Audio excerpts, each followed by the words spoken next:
in the word. Don't go out to camp and scared. Put on my friends, get fly like a bird. We keep the commandments, don't know what you heard. Pull out them scripts like I'm a director. I stay with my sword, I'm ready whenever. It's the end of the world. Right? This is what he said. The book of John, chapter 14, verse 15. If ye love me, keep my commandments. Christ told his people, if you love me, keep my commandments, right? So color don't matter, but his message matter. His message was, keep my commandments, right? That's how you're going to get to the kingdom of heaven, right? Do you know how to get to the kingdom of heaven? Gotta obey the commandments, right? He just said it. But what we do, like, whenever somebody tells you something about the Bible, the problem with our people, how we've fallen so far away from the Bible, is we don't tell them to prove it. They can tell us something that sounds smart, and we go with it. But it's like, all the time that they've been giving us these lies, when have we ever asked them to prove it? As you see with me, every time I tell you something in the Bible, I go prove it, right? So let's see how we're going to get to the kingdom of heaven. Read that.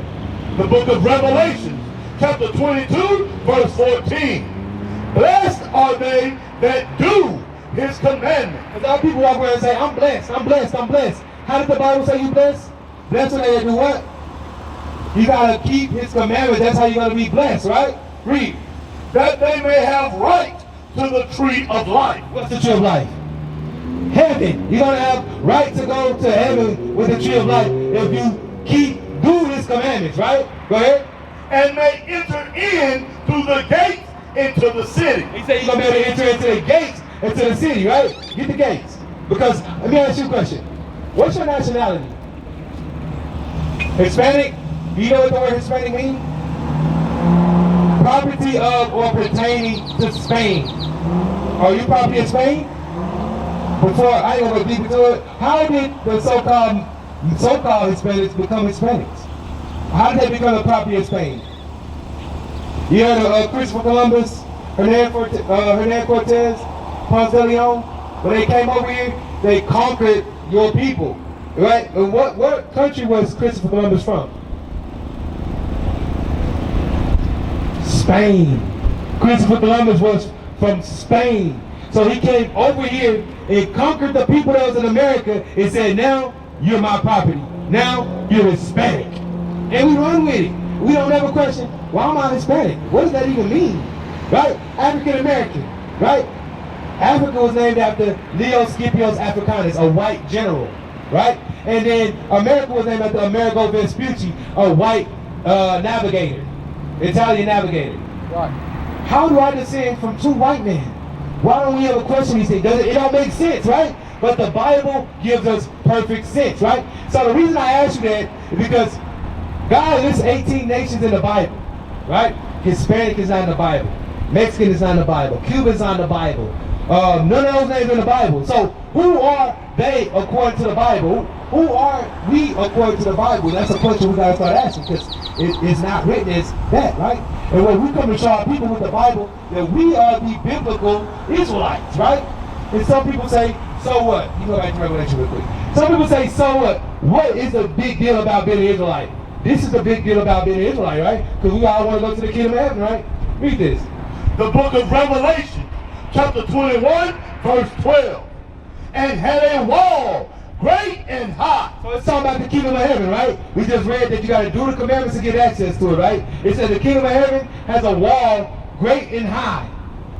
And had 12 gates. And it has 12 gates, right? And at the gates, 12 angels. And each gate has 12 angels. What do you think the angels doing at that gate? If there's 12 gates with an angel standing right in front of a big black angel, what do you think that angel doing? He's bodyguard, he's security. If you ain't supposed to be in there, you're not getting in. Right? Read. And names written thereon. Listen, sis, before y'all drive off. This is an important part. This is why it's important to know that you're an Israelite, right? Because it says the kingdom of heaven got 12 gates with 12 angels and 12 names. What's the names written on there? Which are the names of the 12 tribes of the children of Israel. The gates have the names of the 12 tribes of the children of Israel. Guess what? Right. Hispanic is not one of the names of the 12 tribes of Israel. Black, African American, Cuban, Haitian, Indian, Native, none of those are on the gates. So we got to figure out who are we in this Bible. Is my name on that 12 gates? Because If your name ain't on the 12 gates, 12 tribes, right? So if you're not one of the 12 tribes, what gate do you go in? It ain't no gate for you, right? So it's important to know that you're an Israelite and you got access to the gate, because if not, then it ain't no gate for you, right? Go back to 22, read verse 15 for me. Revelation 22:15. This is what happens if your name is not on that gate. Read that. The book of Revelation, chapter 22, verse 15. For without are dogs. So for out of the kingdom of heaven that's not getting in, it's dogs. What you're going to find out when you read the Bible, God calls Israel his chosen people. He calls the other nations dogs, right? Sound harsh, but this is just the Bible, right? Read. And sorcerers. And sorcerers, our people doing brujeria, Santa Muerte, all those type of things, they ain't getting in the kingdom of heaven, right? Worshiping the Virgin Mary, doing Hail Mary beads, Hail Marys and things like, they're not going to make it to the kingdom of heaven. That's sorcery, according to the Bible. Read. And whoremonger. And whoremongers. You know what a whoremonger is? Somebody who makes our women to be whores, right? You know what the start of whoremongering is? Are you married? Okay, all praises. You know what the start of whoremongering is in our society? Boyfriend and girlfriend, prom, things like that. Because why? When you have boyfriend and girlfriend, they do what? They get together, they have sex, they decide, I don't like you no more. So they break up, and then they do what? They go to the next one. Guess what? In the Bible, that's called whoredom. You're supposed to have one wife. God called for us to have one wife in our whole life. But this society is normalizing having baby mamas, having illegitimate families, affairs, jump offs, side pieces. What? Prom. What happens at prom? After prom, what go on? You know what go on after prom. Right. And that's what God is telling us that's not supposed to be. That's whoremongering. And they're not going to make it into the kingdom of heaven, right? Read. And murderers. And murderers, right? So people killing, are people murderers? If you sell somebody drugs that's killing them, are you a murderer? You're a murderer, right? God even tells us, if you hate your brother in your heart, you're a murderer. And you will not get the kingdom of heaven. And that's why we out here to warn our people. Because our people, we got the Nortes and the South Side and the Bloods and the Crips and the Latin Kings and vice versa. All these things, you have hatred for your brother. God said, you ain't going to make it to the kingdom. Because guess what? All of them claiming that, they say what? I'm a Christian, I love Jesus. But Jesus said, if you're doing all that, you're not going to make it to the kingdom of heaven. You're going to be outside with the other nations who got destruction coming for them. Right? Finish it. And whosoever loveth and maketh a lie. Whoever loveth and maketh a lie. We just went over a while ago, right? White Jesus, a lie. Right. Mother Mary, Lady of Guadalupe, a lie. Right? Christianity as a whole is a lie, right? It has lied to our people, and we show you that by just a few scriptures since you've been here. This is just a tip of the iceberg. We've just barely gone over scriptures, and you can see all the foundation of what they told us is lies, right? And we celebrate, right? You celebrate Christmas? Not anymore, right? All praises, right? But a lot of our people do, right? So, it's a pagan holiday. Is it in the Bible? I'm going to show you. Christmas is actually in the Bible. But let's see what God says about Christmas, right? Read this. Jeremiah chapter 10, verse 1. Right out. Hear ye the word which the Lord speaketh unto you, O house of Israel. That's one thing you're going to notice too. In the Bible, he's always talking to the children of Israel, the house of Israel, because that's his chosen people. That's who he made the kingdom for. Right. That's us, right? So God is talking directly to us. He said, hear this. Read.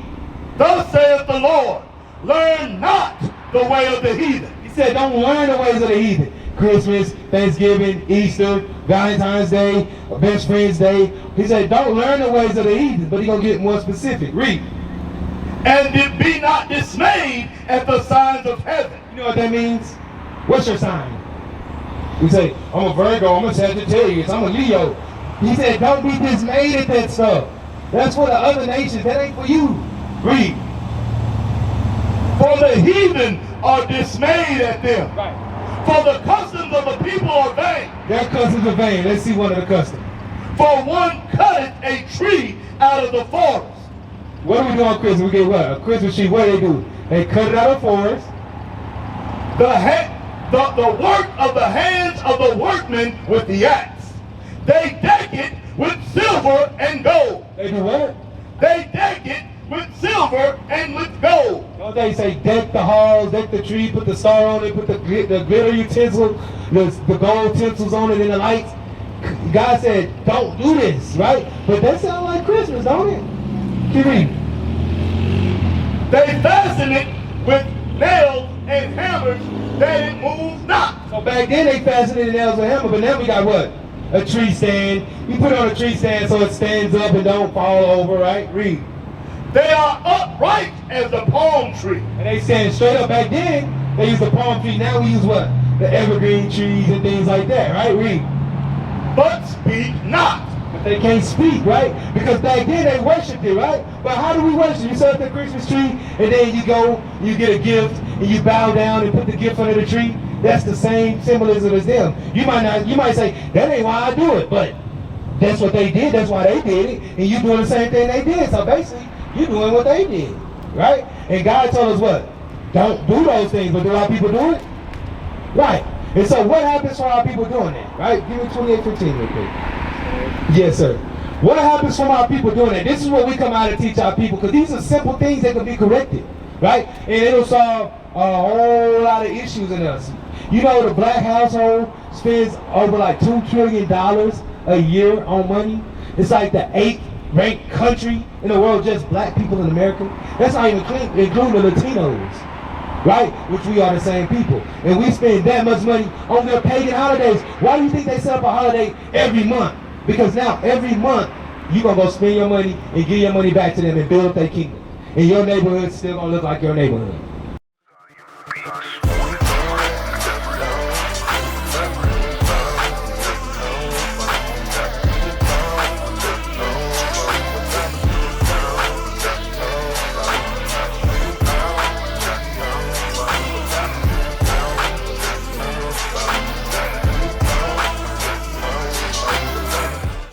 Right?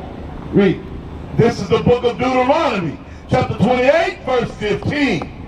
But it shall come to pass, if thou wilt not hearken unto the voice of the Lord thy God, to observe to do all his commandments and his statutes, which I command thee this day. So God told his people, it's going to come to pass, if you don't observe to do my statutes and commandments, right? Do the commandments, what's going to happen? That all these curses shall come upon thee and overtake thee. Is a curse a good thing or a bad thing? Bad thing, right? So God told his people, if you don't do these things, like not worship Christmas, not worship false idols, Right. worshiping false Christ, if you don't keep my commandments, I'm going to make these bad things come upon you and overtake you. You ain't going to be able to shake it.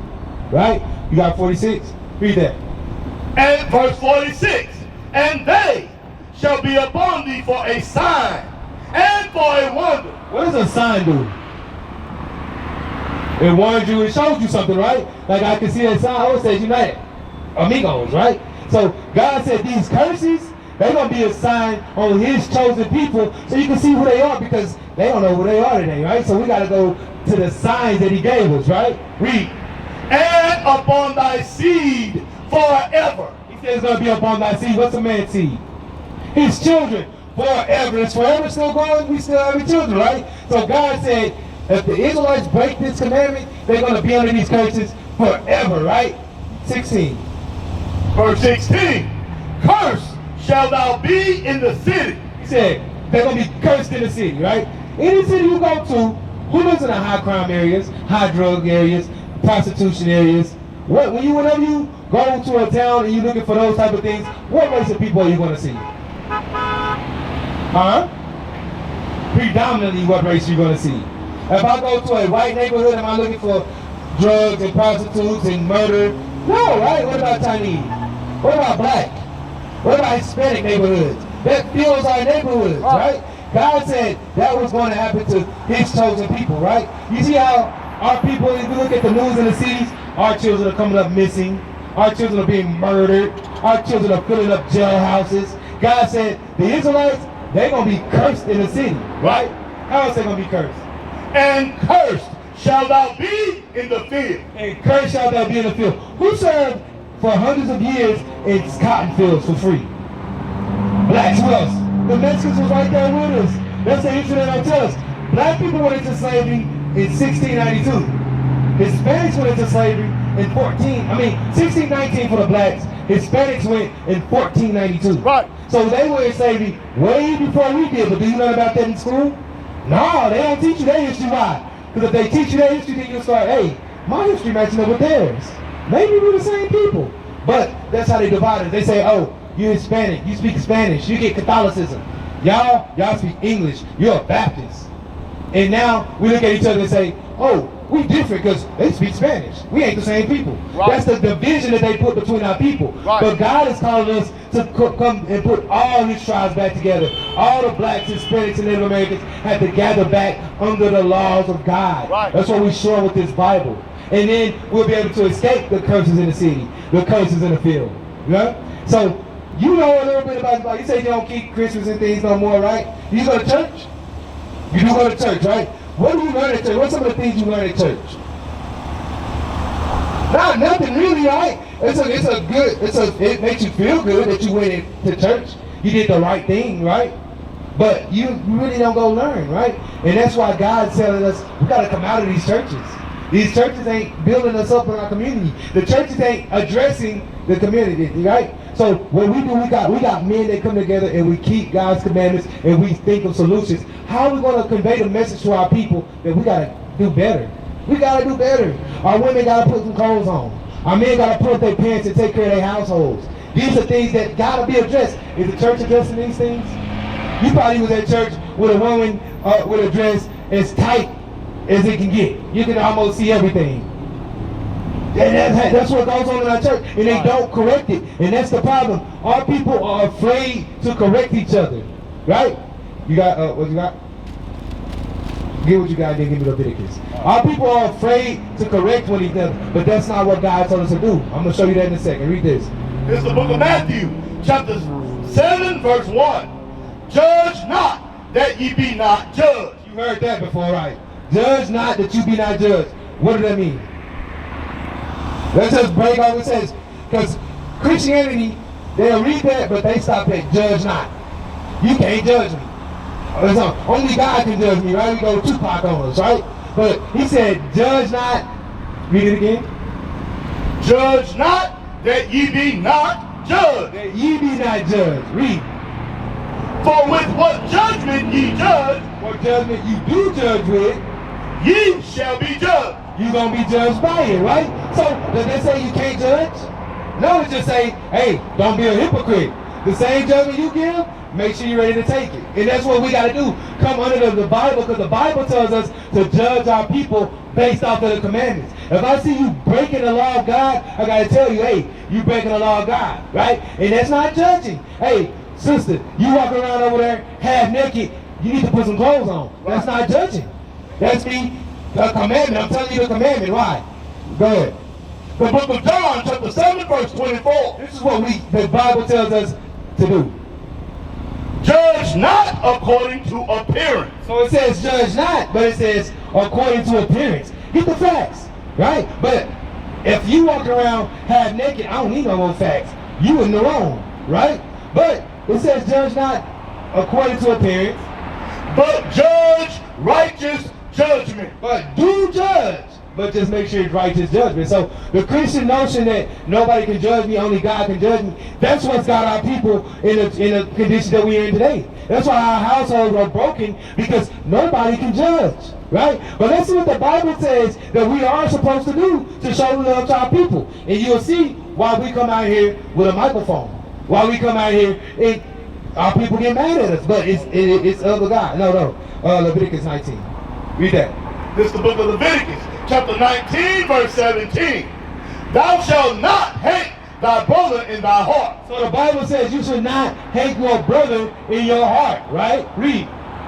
Thou shalt in any wise rebuke thy neighbor. He said you shall in any wise rebuke or correct your neighbor. So when we see our people in sin, God says, don't hate your people, correct them, right? Our people take correction as hate, right? So this is your kids in the back, right? If you got a lot of experience, right? This your young son back here, right? So if he's doing something that you know is not going to have good consequences, what do? You correct him, right? And that's love. You do it right. Do you do it because you hate him? You don't want to have no fun? No, you do it because you love him. So Right. God tells us to come out and correct our people because we're not supposed to hate our people. If I let you continue in sin, and the wages of sin is death, then do I love you? No, I want you to die. Right. Right? And so that's why we come out here and correct our brothers, right? Read. And not suffer sin upon him. Because we can't suffer sin upon our neighbor. What is this? What is sin? Anything that goes against God's what? His commandments, right? We're going to read it in the scripture. What, have you ever heard that definition at church? Or did you kind of come up with it on your own? Right? What we do, like I said, anytime somebody tells you something about the Bible, you got to tell them to prove it. And that's what I'm going to prove with the Bible. This is what sin is. It's not just for you. It's for everybody who listens to my voice, right? Read that. 1 John chapter 3 verse 4. Whosoever committed sin transgresseth also the law. For sin is the transgression of the law. So sin is the transgression of God's laws, right? But when we go to church, they say what? The laws were hung on the cross. The laws are done away with. Jesus did away with the law. All these type of things we hear from Christians. And that's why our people walk around in stupidity, right? Because we've been told you don't got to keep the commandments. But 1 John is almost at the back of the Bible. You got 1 John, 2 John, 3 John, Jude, Revelation. 4 more books after that. It ain't no book after that that say, okay, psych, you ain't got to keep the law. All the other books of the Bible, you got to keep the law, but then I'm going to get to the end and say, psych. It don't happen that way, right? But our people, they treat the Bible like it's just a fairy tale book, right? A book of magicians, and Christ was a master magician, you know, instead of the Son of God coming to save his people, right? Give me, read what you got in Matthew 15. This is the book of Matthew chapter 5 verse 17. Think not that I am come to destroy the law or the prophets. Boom, it's simple. Christ said, think not that I come to destroy the laws or the prophets. But the churches tell us the laws are done away with. Jesus did away with the law, but he just clearly, out of his own mouth, said, think not that I came to destroy them. Read. I am not come to destroy, but to fulfill. Christianity read that and say, oh, he fulfilled the law, that means we ain't got to do it. But all through they say, I think not that I come to destroy. I did not come to destroy, but to fulfill. What did Christ come to fulfill? What did it mean, right? Read. This is the book of Acts, chapter 3, verse 18. But those things which God before hath showed by the mouth of all his prophets, that Christ should suffer. What? That Christ should suffer.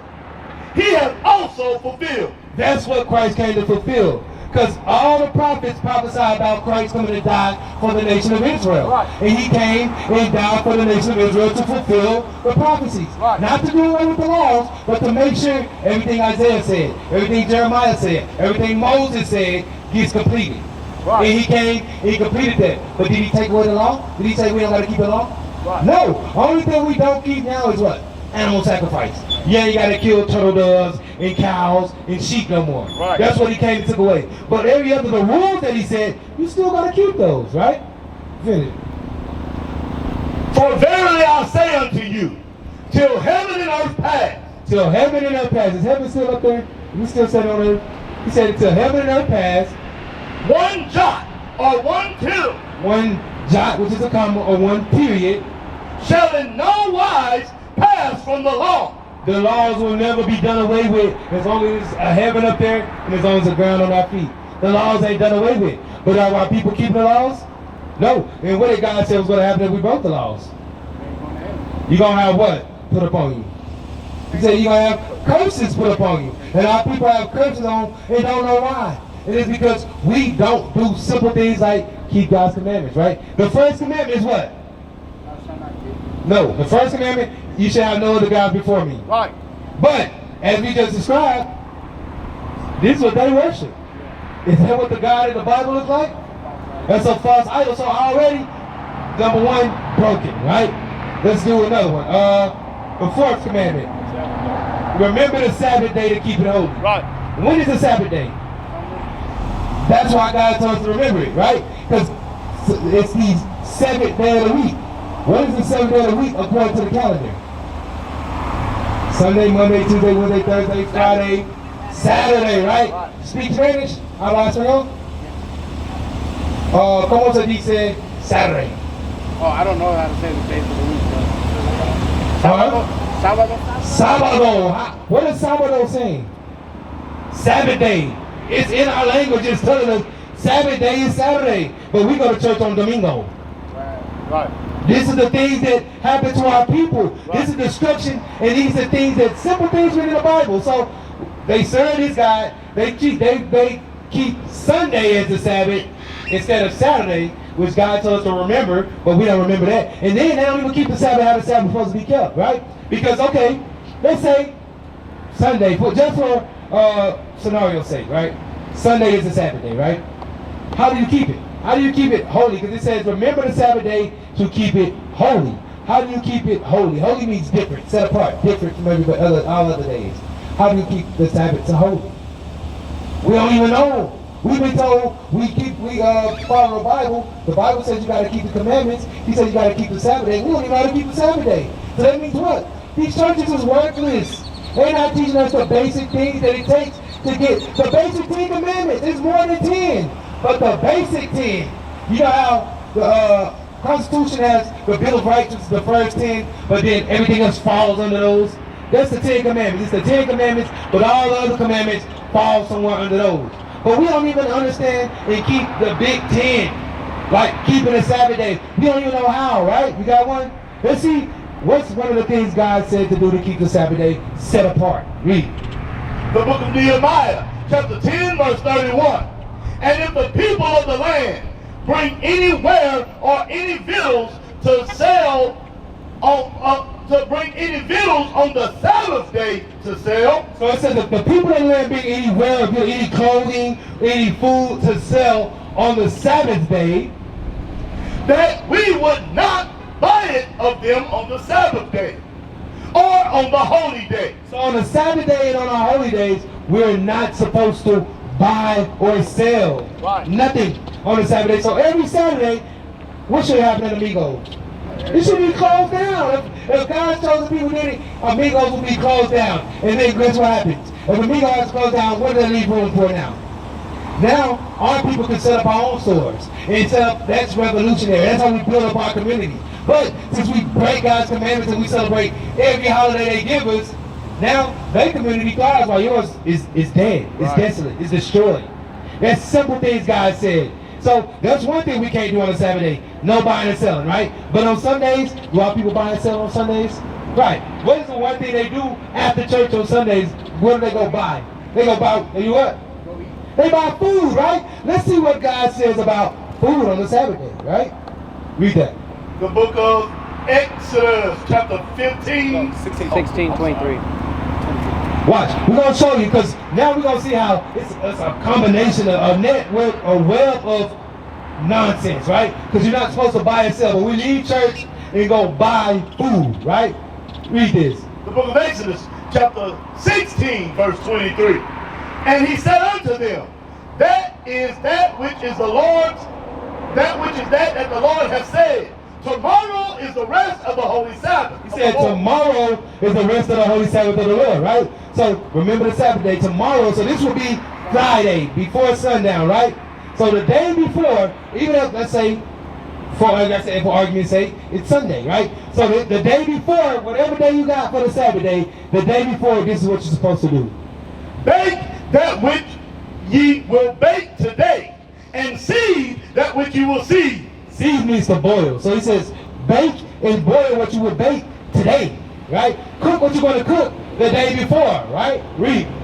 And that which remaineth over, lay up for you to be kept until the morning. And what's left over, that's what you eat tomorrow, right? Because on a Saturday, you're not supposed to do what? You're not supposed to cook. You're not supposed to cook. You're not supposed to buy, right? You can eat sandwiches. You can eat cereal, salad, leftovers, as he said, right? That's not things that are hard to do. We've done it before. You know what I'm saying? But our people, on their Sabbath day, go to church, which is the wrong day. Then they go to the restaurants and buy cooked food, which you're not supposed to buy or sell, right? What else are you supposed to do? Read this. But I gotta go. Okay, I'll pay. I got ice cream in the back. Oh, wait. Oh, Did you get a damn. flyer? Yeah. Okay, on that flyer. I love the message. Yes, sir. Yes, sir. Hey, y'all stay up. Yeah. Oh, on the back of that flyer, we have a website. We have a phone number. Give us a call. Get with us. Because you supposed to be over here with us. Teaching your people. You know your people, don't you? Right? So we got to learn what this Bible says so we can teach it to our people and wake up our community, right? But first, you got to fix who? Me. Yourself, and then who? Everybody. Your household, right? You got to get your family in order. What is a nation?